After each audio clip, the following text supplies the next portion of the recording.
We welcome you to this edition of Let's Talk, where our conversation is centered around education equity from advocacy to implementation. Um, in short, the public needs to be heard. When we think about the ways in which dollars are distributed, determined, many times they happen in rooms where many of us are not privileged or able to get into, which means that the power of advocacy and advocacy organizations is that much more crucial. And it needs to be heard to create effective, equitable public policy, especially in education. And this is where the Skillman Foundation is focusing its efforts into fueling education advocacy by those most proximate to the issues, preparing policymakers to be responsive to their needs. We know that there are great examples of how effective education advocacy and implementation takes place. Today, we're here to dig into one of those examples and learn from what has been happening in the out of school time space with our panelists. So today we have with us Erin Skene-Pratt, Executive Director of the Michigan Afterschool Partnership. We have Deondra Ramsey, Out of School Time Grants Manager of the Michigan Department of Lifelong Education Advancement and Potential, aka MiLeap. And then I'm excited to have my partner with me on this today, Punita Dani Thurman, Vice President of Strategy at the Skillman Foundation. So with our panelists, we're going to talk about the recent 3-year, $135 million investment into out of school time from the state of Michigan. And because that can be a mouthful in the space, we all are familiar with acronyms. So OST is how we're going to describe out of school time, after school, youth, just the gamut, but using OST as the acronym. And so there's 135 million over the past 33 years invested into OST, and out of that 50 million allocated for this year, 19 million was directed to Detroit out of school time providers. So we're going to dig into what did it take to get this investment? What is possible when public dollars serve and as an accelerant within an ecosystem that has been dominated primarily through its support through private dollars. We'll get a better understanding of how implementation of policy, how must it be inclusive of those impacted by those policies, and then which we'll also cover when we get to the MOST committee, the Michigan Out of School Time Committee work that's happening, and their charge to really ensure that there's a much more equitable frame from which those dollars are being distributed from the state to communities across the state of Michigan. So let's begin. So thank you again, Erin, Deondra, and Punita for joining us. Erin, this first question is going to be directed to you.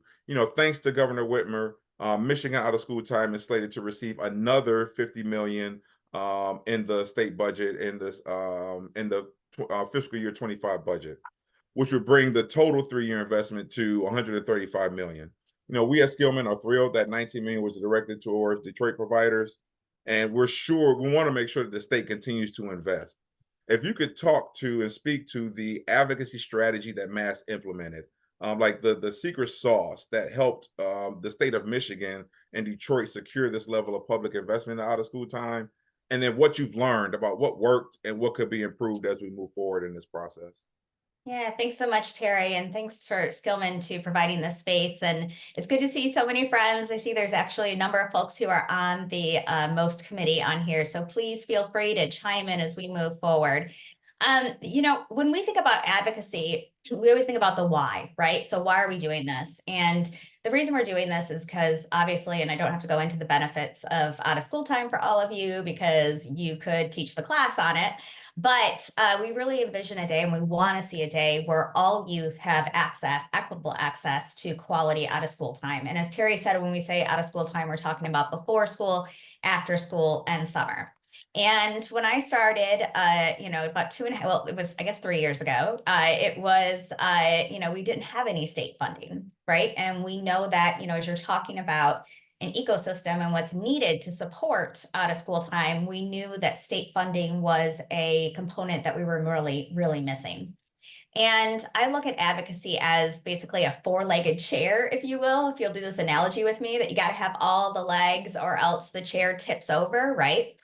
And so the first piece of this that we really looked at was research. And by research, I mean data, right? So we were able to do some research to look at how many programs are there in the state. FYI, there's about 4,700 that we could find.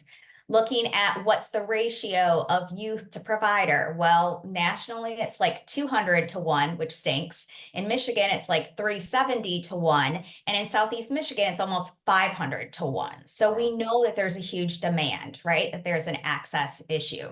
And we were also able to do some research looking at wait lists, right? So we were able to tell that story, right? Because this is all about how are we going to tell the story and how we need to have data to help us to tell the story. So the research is the first leg of the chair.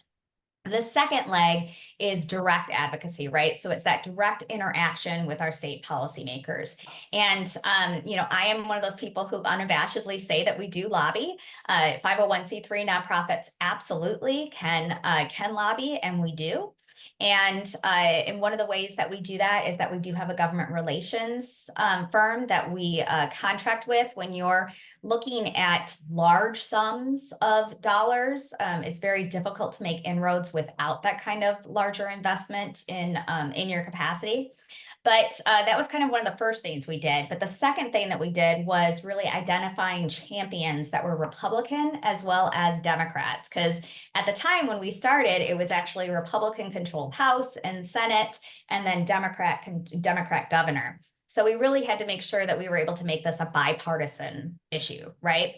And then the next thing we did was really helping to connect out of school time to the governor's priorities. So for my friends who are on the MOST committee, or if you were at the MAC conference last week, you would have heard Acting Director Richard talk about, talk about the how we connect out of school time to all of the governor's priorities, right? So in her language, this is how out of school time is a solution for it, right? For helping kids keep safe, looking at helping to get students back on track with learning, looking to support mental health, all of that, right? All of those types of things go into it, right? So really helping to connect it and put it into her language, right? And then doing this exact same thing with our legislative champions. And then we started meeting directly, right, particularly with appropriations chairs. And at the time, bear with me, this was COVID. So we were doing these meetings virtually, but actually kind of worked. And shout out to our friend Telsma, as well at the State Alliance of Wise, as well as, and I don't think Alondra is on here, but Sarah previously from YDRC. They were really helpful in helping us to identify local programs. So we wanted to talk to specific legislators who could help us, right, and who were going to be key voters. But then also we needed to make sure that we had the programs in the room to talk about out of school time and talk about that. And those groups were really helpful to us, as well as Boys and Girls Clubs, etc. And then so that's the second leg of the stool, right? So we've got research, or just kidding, chair. 2 is the direct, and then the third is grassroots, right? So this is what I refer to as the people power, right? So it's one thing for me to talk about it, for the rest of the MAST team, or even our government relations team, and it's a whole nother thing when you all are in the field and you are talking about this, and you have parents talking about it, and you have youth talking about it. And so then we also had to contract with a communications firm. So a strategic communications firm that then helped us come up with these talking points, right? And key one pagers, so that we're able to connect, right, out of school time to all the issues in the state, but that it wasn't just us talking about it, right? That we were all using the same language. And so we've really, the last couple of years, we have these Wednesday morning calls, that's these strategy calls, and they've grown from a couple people to more than that. And it's really statewide intermediaries, local intermediaries, funders, anyone else who is, wants to be in there and part of the advocacy discussion. And we really take it week by week of what do we need to do to make sure that not only are we looking at getting more funding, but we're also helping the department, helping the state to really get that investment and be good stewards and hit the ball out of the park. The third real, leg of the chair is grassroots, right? As I mentioned, right? So it's the out of school time strategy group, but then it also is tours of programs, right?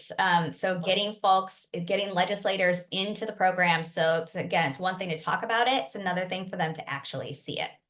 And then that fourth leg of the chair is media, right? So it is, and this is something where, because policymakers, just like they want to hear from people in their districts, right? Which is why grassroots is so important. They also pay attention to what's in the media.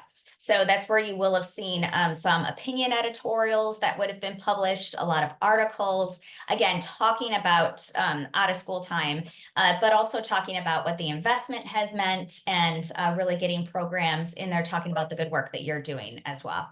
And I just want to say, Terry, when we talk about what MASP has done, right? I mean, it's not MASP, just, this Lansing entity, right? It's MASP as a coalition. It's all of us who are on this call who have really been making the difference to make this happen. I appreciate that, Erin. I for everybody that I might slip and call her ESP, because that's what I lovingly call her. There is something to what you've mentioned that, again, it's that secret sauce of all four pillars really being critical to the strength of that chair, to where a better understand that if it was just the providers, it would be kind of hard to sit on the chair with just one leg. But it's the strength of each leg coming together that really has been instrumental in moving that ball forward. So that level of strategy is something, no matter at what level of spending, there is an opportunity for everybody to activate each of those legs to the best of their ability, because you need every part of it in order to be successful, as you've been able to show. Mm-hmm. All right, this is questions for Deondra and Erin, but we'll start with you first, Deondra.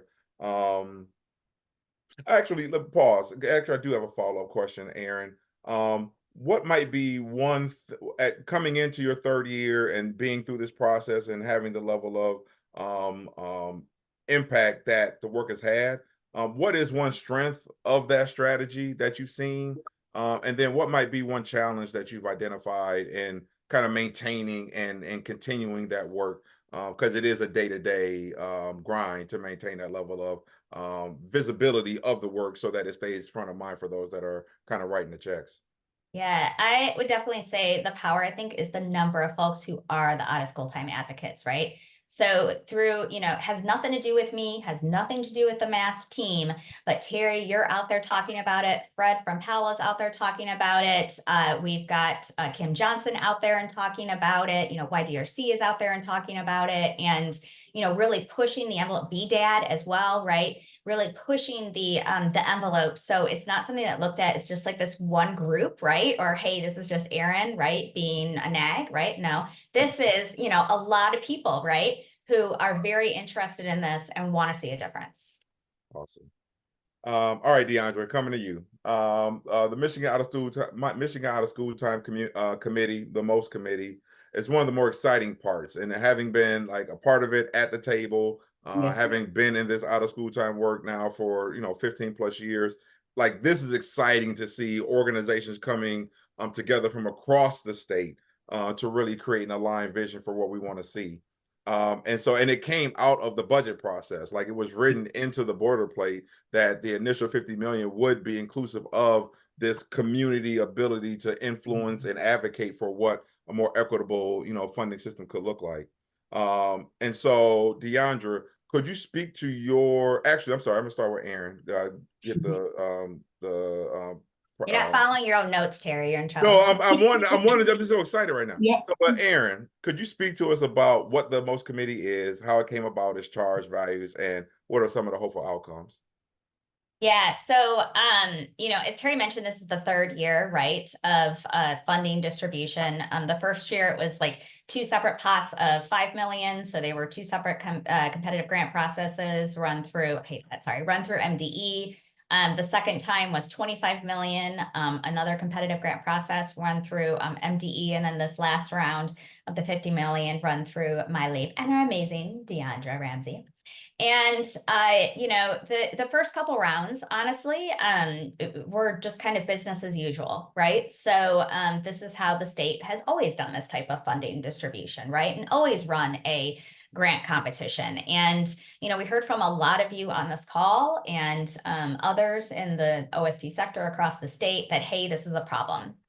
This is not an equitable way to run the process. This is not an equitable way to do the distribution.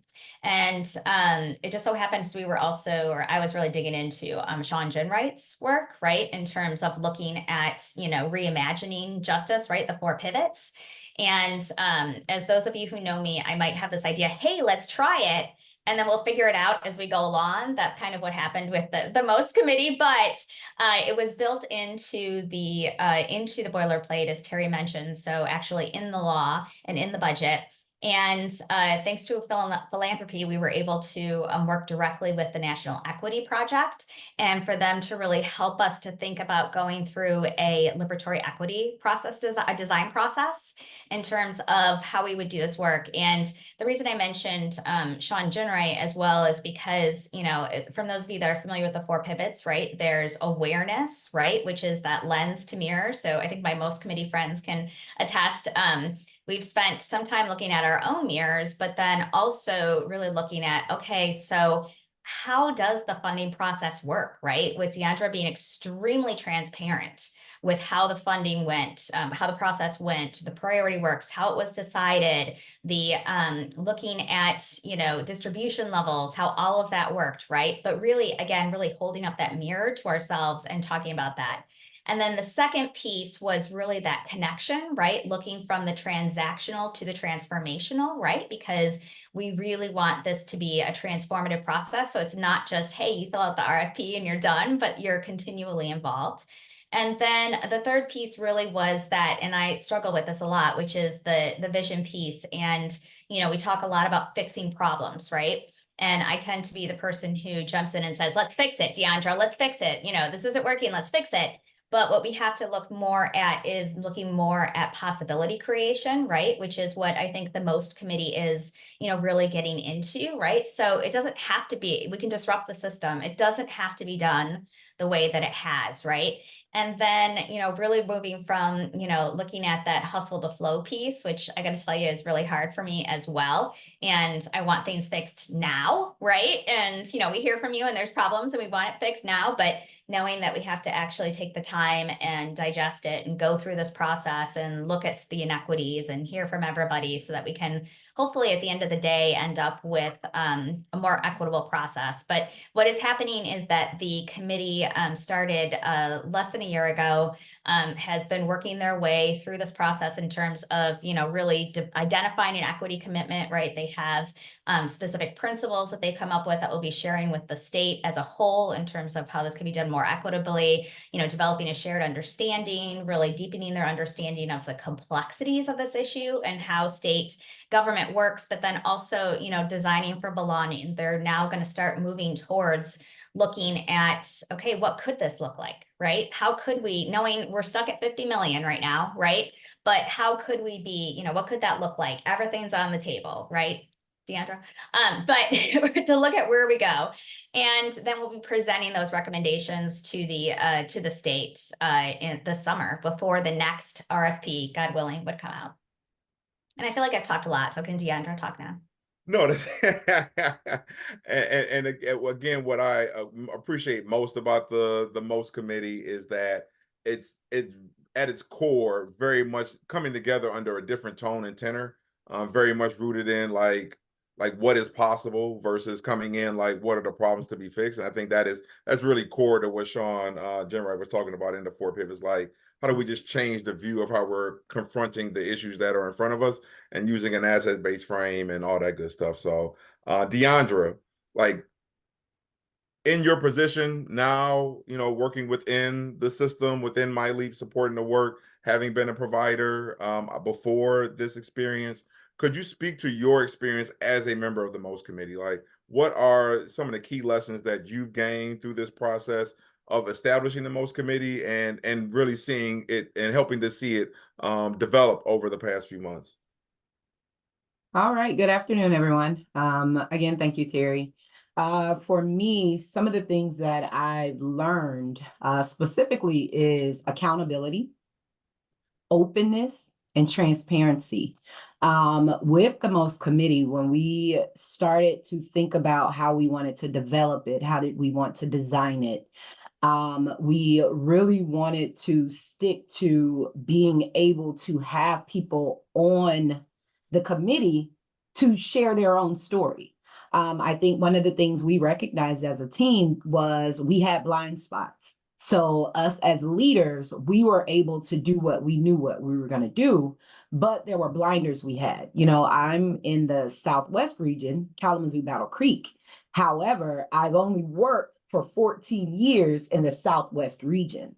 So trying to speak to Detroit or say I know the plight of Detroit and I never lived or served in that committee way with the UP or any of the other areas. We recognized that we couldn't fully support the state without fully knowing what was happening within the state. And so one of the things that my team and I focus on is nothing about us without us. So I can't go and start creating things about an organization or a community that I have no clue about, and I'm only making assumptions. And so we really became honest, open, and transparent, and recognizing that those were some of our blinders. And in order to fill those gaps, we had to actually get the voices of the people and the practitioners that were actually doing the work in those spaces and in those communities. And because of that, we've had an opportunity to really see a lot of the growth and see how bringing different people together, but all with the same plight, right? We're all looking to impact our youth. We all see the need, see the urgency. However, we can recognize that the urgency in Grand Rapids is the same as the urgency in Detroit. It's the same as the urgency in the UP. And once we start coming together and really actually sharing and talking, and kind of like what Erin was saying, where we really became one in becoming a committee, then we actually began to break down the barriers, right? Like we changed our language. Some of the things that we've seen over the last couple of months, which we started in August, now here it is March, right? We've seen over the last couple of months that the language of everyone has changed. So we've shifted from I, my community to us, our as a state. And so those were some of the things that we really want to do, because if we were going to make an impact of the state, it required everybody from the state, not just the leaders, not just the CEOs, not just those who hold key powers, but actually those who are on the ground working. And because we've had an opportunity to bring all different organizations that make up the OST grant, we've been able to now change the language. We've been able to now see each other as individuals, not just as my competition, but see each other as individuals, as a community, and now create an opportunity so that if we change something for Detroit, how will that impact Grand Rapids? How will that impact Lansing? Right. And so we can't just look at one without looking at the other. And so because of those things, we've been able to kind of really do a lot of great things and bring all like minds together. And when you speak to the shift in language, I would say coupled with that, there's been a discernible shift of energy, like Yes. really being able Yeah. to be in the moment, focus on the particular charge or question that's happening in the moment, and that because of that, at the end of every meeting, I'll speak for myself. I feel like there's like miles that have been traveled over the course of 2, 3, 4 hours together, because of how everybody is really showing up, really focused on the task at hand for that day. And again, I give kudos to the group that is helping to prepare the meetings that are representative of those that are on the committee, and then ultimately the facilitators, yourself, the team that's helping to make this happen. So the question for the both of you, as just a follow-up to the most committee, there's a lot of good energy that you're speaking to. What are like 1 or 2 key threats that you see facing the committee as it continues to fulfill its charge, and then one aspiration that you would lift up for the most committee? We're gonna rock. Oh, I was about to say we can rock, paper, scissors. So for me, one thing is recognizing that change is a process. And it doesn't happen overnight. And so We have a lot of people coming together and we're working to make changes, but there are going to be some setbacks, and those setbacks are okay. But recognizing that sometimes we have to make sure that all elements are there before we can fully implement the change. And the most committee is new. It's different. It feels different. It feels different for a lot of people that are on the team. But we all have to still keep the main thing the main thing. And one of our main thing, or our North Star, is Michigan's youth. And we keep that as our goalpost. And so as long as we continue to keep that at the forefront and recognizing that change is a process. You know, we talked about change and how complex change requires all elements of it to really be there to be successful. And we've had a couple of moments, but I think even in those moments, they have created the opportunity to be successful and see each other and value those pieces. So for me, one of those bigger things is complex change, and being able to recognize that change is a process and it's not going to happen overnight. And if we rush it, it's going to hit us hard, right? Because we're going to miss something. And I think the way we've been really walking through piece by piece, we've allowed to create those other opportunities and build those blocks up that'll sustain us long past this first year. Yeah. Thank you, Deondra. I would also just add that, and huge shout out to the folks who are on the call who are either on the most committee or who are part of we have a planning committee. I saw Nicole Liggins, you're here. I think Jessica Hauser, you're here. Several other folks, thank you so much for your help with that and your help with shaping the work of that committee. I mean, I will say it's a process, right? I mean, we always say, right, equity work is a journey, and we have these principles, which are great. We have this framework, which is great in terms of, how we want, right, the process to work. I think there's going to be some great imagining of, how things can be done differently moving forward.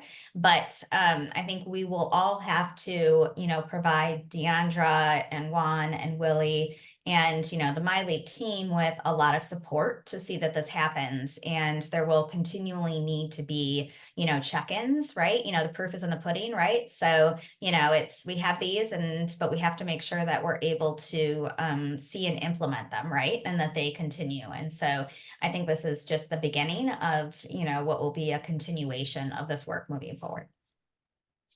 I'm going to bring my buddy in, Punita. If you could, and like, it's been exciting to be, within philanthropy, be partners with Michigan Afterschool Partnerships and their ability to really ratchet up their work. What can philanthropy learn from this example of policy advocacy and implementation at out of school time? And into your experience, like how can philanthropy be an impactful partner in successful advocacy? Well, thanks. Thanks, Terry. I want to start. I would also want to thank Erin and Deondra and so many people on this call.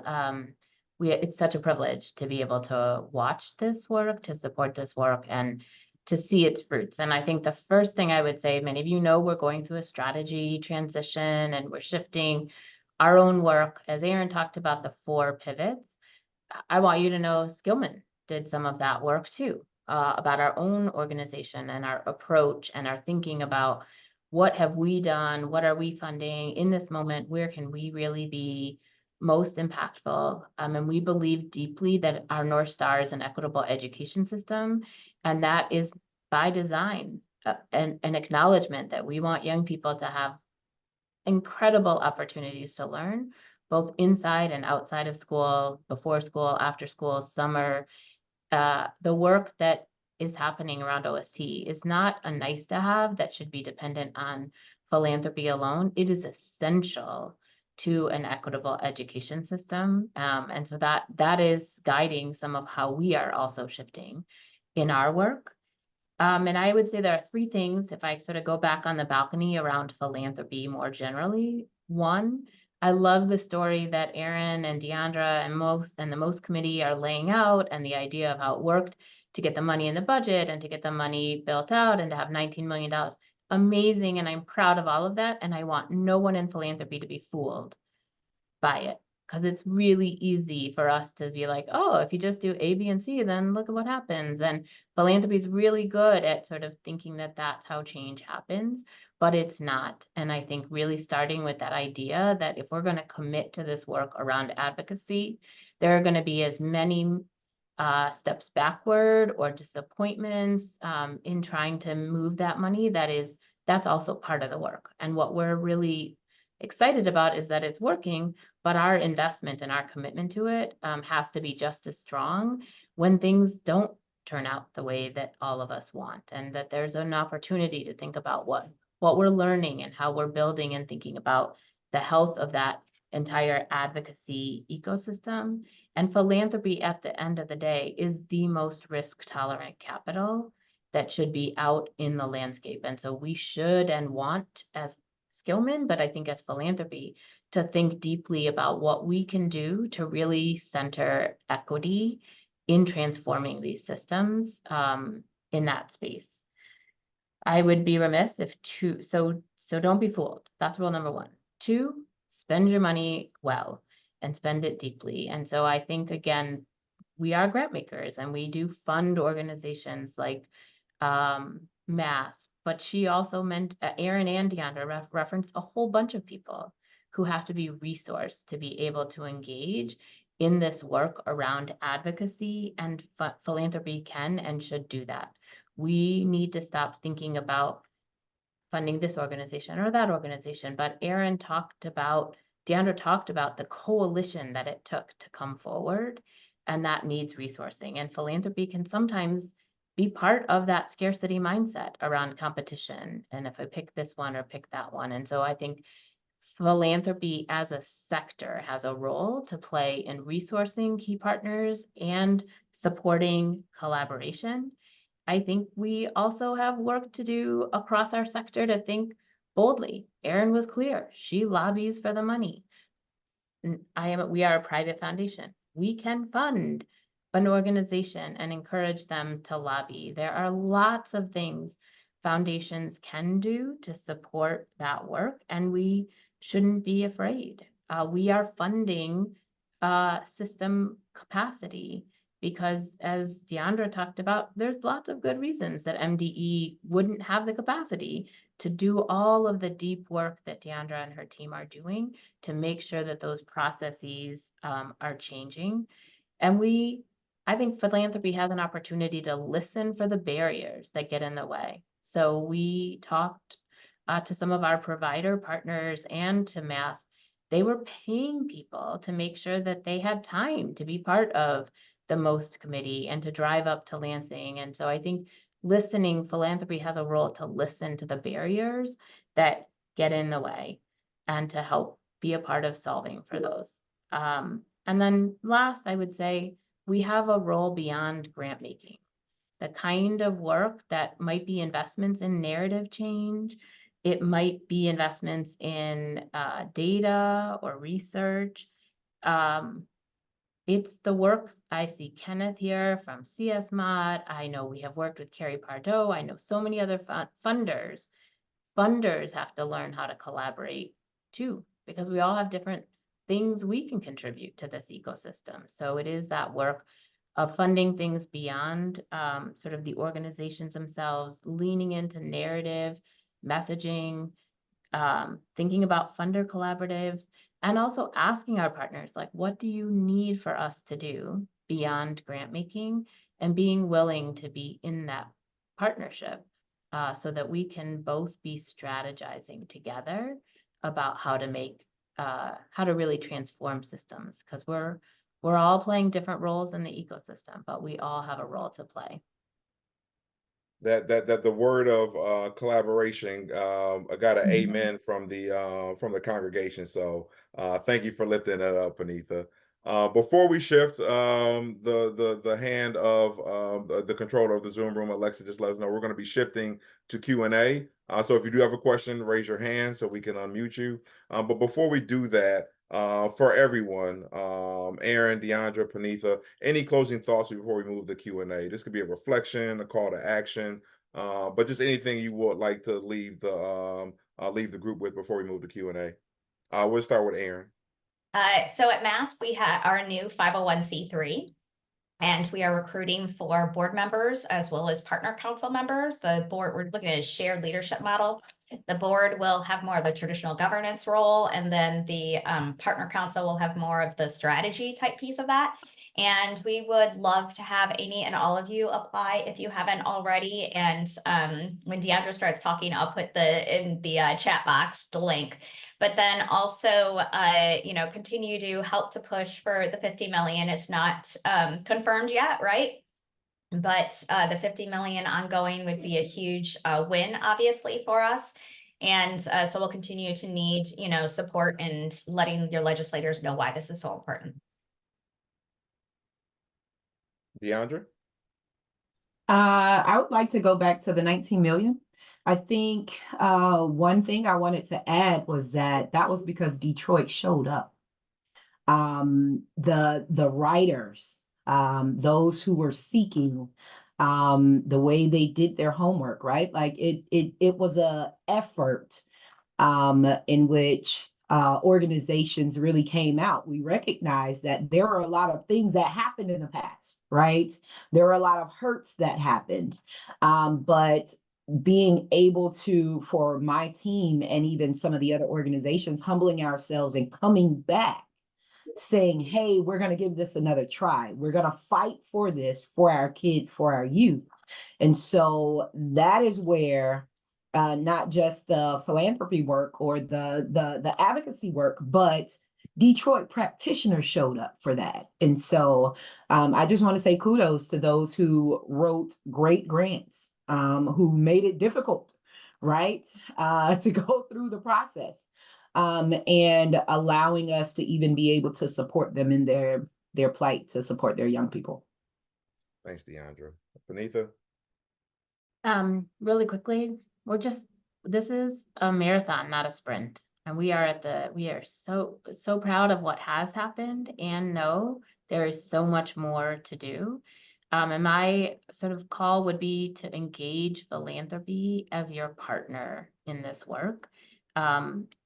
Yes, there's funding that comes from funders, but I put a resource in called Boulder Advocacy. I have studied this at great length, and I know our partners have, but we can do more when we're actually thinking and strategizing together about how to make bigger change happen.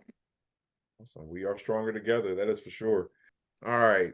It has been first and foremost, I want to thank our panelists, Erin, Deondra, Punita. Thank you for sharing your time, your talents, your perspectives to the group today. This has been an exciting conversation. I've been doing my best Isaiah Thomas impression because I've got a great team around me to pass the ball to. So just thank you for that. Thank you to everyone that's on the call right now. Like, time is precious. And so thank you for joining this conversation. We are stronger together. That's a theme that I'm pulling out of today's conversation. So it's just identifying the different ways and means that your voice, your talent, your treasure can be additive to the movement that's building around, like, answering the question, what would it take to create a more equitable funding ecosystem for Detroit, so that all young people, for Michigan, so that all young people, whether or not you're in Detroit, Monroe, Sturgis, Owasso, Muskegon, and so forth, are able to really experience the greatness that out of school time brings, whether it's before school, after school, non-instructional time.